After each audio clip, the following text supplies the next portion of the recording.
Hello guys and welcome back to my channel for episode number 5 of this Pentagon series. We are currently flying in the Uruguayan second division with Central Espanol. We are currently top. We are still unbeaten after 13 games, but in today's episode we face a very tough one before our mid-season break, which actually oddly happens in June. Let's get into it.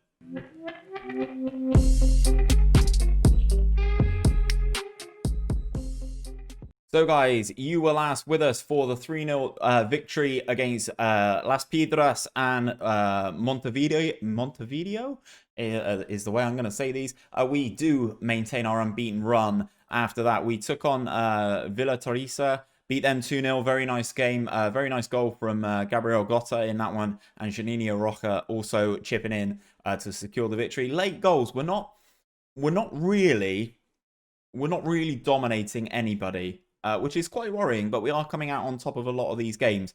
We then played South America. We drew 1-1 with them. We scored relatively early doors, and the team just sort of fell apart. It was one long ball over the top, which allowed South America to equalise. We then went away to Roca FC. We battered them 5-1, actually. It's the only game that we've actually relatively been reflected what our XG is putting forward. We're creating so many chances, but we're just not scoring any. Whether or not that's down to the division that we're in and the player caliber of players that we've got, I'm not really sure. After that, only 54 people attended that game. Jesus.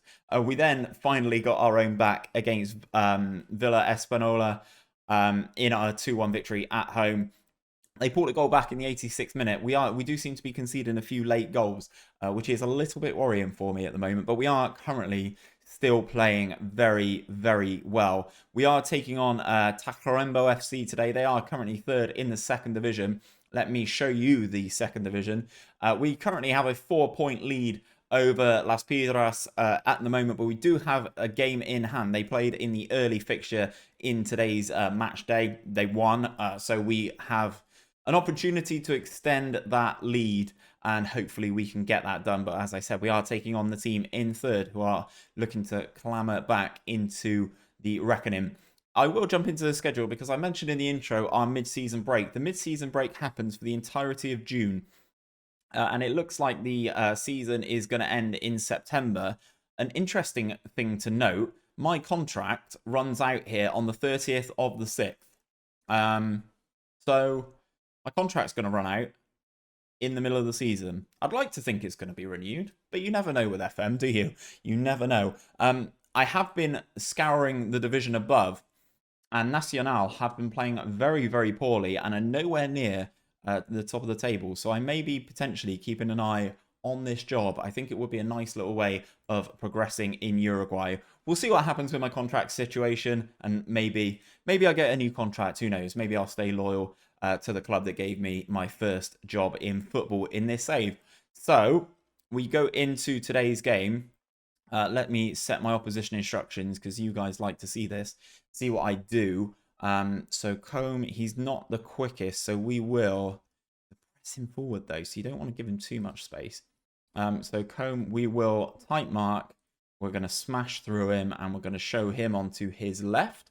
How about Gonzalez? Gonzalez also right-footed. I don't really have anywhere near as much information on him. So we'll press Gonzalez, and we'll show... Was he right-footed? Yes. Okay, great. We'll show him onto his left. See, I hate these formations. Everyone just sits so deep in this division. This guy, Pinato, he's right-footed, deep line playmaker. So this is the man we need to mark tightly. We need to press. We need to hit hard, and we need to show him onto his left foot. He's also got the most assists in their team, so that is why we need to do that for him. Verges here. Oh, he doesn't really strike me as a wide man. So we will just show him onto his left foot. I'm not really too worried about him. And Diaz over on the left-hand side is left-footed, has a little bit more about him. So we maybe need to do a little bit more to Gonzalo Diaz. We will tightly mark him. We're going to press him. We're going to hit him hard, and we're going to show him onto his right foot. We're also going to press both fullbacks just in case, just because I think if we're forcing the wingers inside, we're going to need to press the fullbacks on either side. In terms of our team selection, guys, this is where we are. Britos is in goal. Charles has developed a nice relationship with Diaz down this right-hand side. Kenyato is alongside Costa in centre-back. Maximilio Pereira also running the line at left-back. Gotta and Georges playing in central midfield because I messed up. One of the guys that we did have on loan has his loans over. So he's gone back to his parent club. And we are left with a slight bit of a hole in our midfield, which Jonathan George is actually doing a pretty good job of playing in there as a central midfielder on support. Recently, Diaz has been playing on the left. We've brought in Alonso on... Diaz has been playing on the right. We've brought in Alonso on the right-hand side, which has freed up Juninho Roca to play a more central midfield role. He's been doing a very good job there, playing behind Cardozo. But also, we do have some other options, Nicolas Alaya mainly being the main one, off of the bench should we need him. So we will submit this team. We will get into the game, making just the one change from last time out. Hopefully, in today's game, we can extend that lead at the top of the division. I'm going to put my hands on the hips and say we've been on a good run. Nobody cares. Every now and again, it works. Every now and again. They only seem to respond to the media team talk.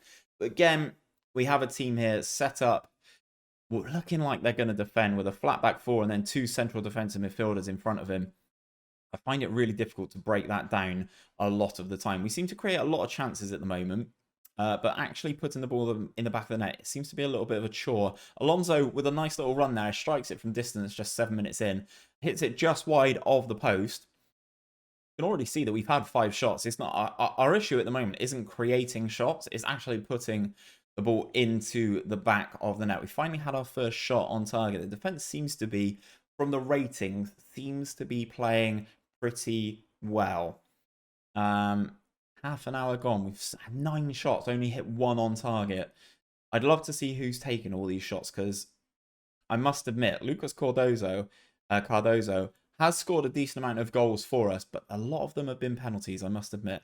So throw in for the visitors then. We're putting the pressure onto the fullback, into Gonzalez in the central of the park. Moving the ball. Verges, the fullback's gone as well. Palacios down the right-hand side. Cross comes over. And nobody is near Diego Gonzalez. I'm really annoyed by that. We've had so many opportunities. Not that anybody has seen them. We've had a lot of shots. And the visitors, 4 shots, 4 on target. 1 of which going into the back of the net. We're battering them on XG, but it needs to be a lot better than that. So I am going to bring out the throwing of the water bottle. I'm far from pleased. That has not worked on a lot of my players there. Throwing the water bottle, throwing the toys out the pram at halftime. Annoyingly, that's not had the desired response that I would have wanted from a large portion of the players. But Pereira on the ball then. Let's see if we can create something and actually start hitting the target with some of these shots. Alonso with the ball. No one really pressing him, letting him run with it. Hits it. Jesus. Hits it from range and he pulls us level. Mauricio Alonso, one of the players who actually responded. Like, love that. Love that just because I'm in South America. All the golazo shouts. Alonso picking the ball up here. No pressure on him whatsoever. Just allowing him to venture forward. And he eventually pulls the trigger 25 to 30 yards out. Hits it low and past the goalkeeper. We pull one back and our opposition are going to have a set piece here. Diaz whips this one in. They're completely unmarked. We've blocked it twice. Can we get the ball out and get anyone on it? No, not for the end of this highlight. I'm happy that we're back into the game. But Cardozo, again, not really pulling his weight up top. Neither is the Diaz on our side of the ball either. They whip the ball in. And Fontes gives the visitors the lead. First goal of the season. We're almost halfway through. He's just scored his first. Right, okay, I'm going to make a change. We need a better striker on. Well, not better. We need a different striker on. So Patrick Nonato is going to come on up top. Johan Diaz also playing pretty poorly, so we'll bring on Oliveira there. I don't really know what else we can do, guys. This could be the end to our unbeaten run at home as well. So it's something I'm not going to be very happy about. We've conceded another set piece. That one's been disallowed for offside, though. Jesus. Lino coming to the rescue there. Disallowed for offside. I mean, he is. but I didn't know that the linesman would be on it at this level of Uruguayan football. So we're going to go very attacking for the final 15 minutes. I still think we've been the better team in terms of chances, but it looks like we're going to go down. I'm so disappointed with how this game's gone, guys. 3 minutes of injury time. It's all just evaporating, boys.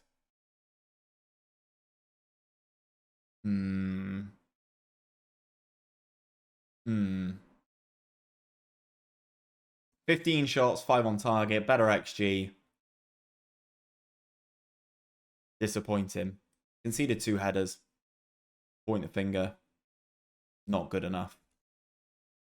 Little finger point. They didn't like the throwing of the water bottle, so we'll point the finger instead. So, that has caused us a little bit of an issue going into, or almost about to go into, the mid-season break. Let's continue through this, and I'll show you the table properly. Nothing would have changed. Basically, nothing would have changed since before the game. Let's see this one continue here. And we can show you the Uruguayan second professional division. We are 4 points clear. Now, whilst I am happy that we are 4 points clear after 14 games, to actually lose our first game of the season, especially at home, to a team that we've already beaten, not happy with it. Not happy with it by a long shot. But we will move forward. In terms of the schedule then, guys, we take on Albion, who you've already seen us play. It's a TV game, which is going to be interesting. We get 548 quid for that. Happy days. And then we have our season-long break. So what I'm going to do, guys, is I'm going to bring you back for the first game in July. It's a little bit of a decent way for me to play through. And we will play Athenas de San Carlos, the team that we should have played up here before I cocked up the episode. Anyway, that is where we are going to come back, guys, after a mid-season break in June. Then we're going to play July, August, and September. It's absolutely nuts. Who knows? I might not have a contract by then. It's going to be an interesting one to see if I am still at Central for the rest of the season. But that is where I'm going to leave things today, guys. If you have enjoyed this episode or you are enjoying the series, don't forget to drop a like on the video and subscribe to my channel if you are new around here for daily Football Manager content. I will be back on Monday with another episode of this Pentagon challenge. Hopefully I've still got a job, and hopefully I'll see you guys there.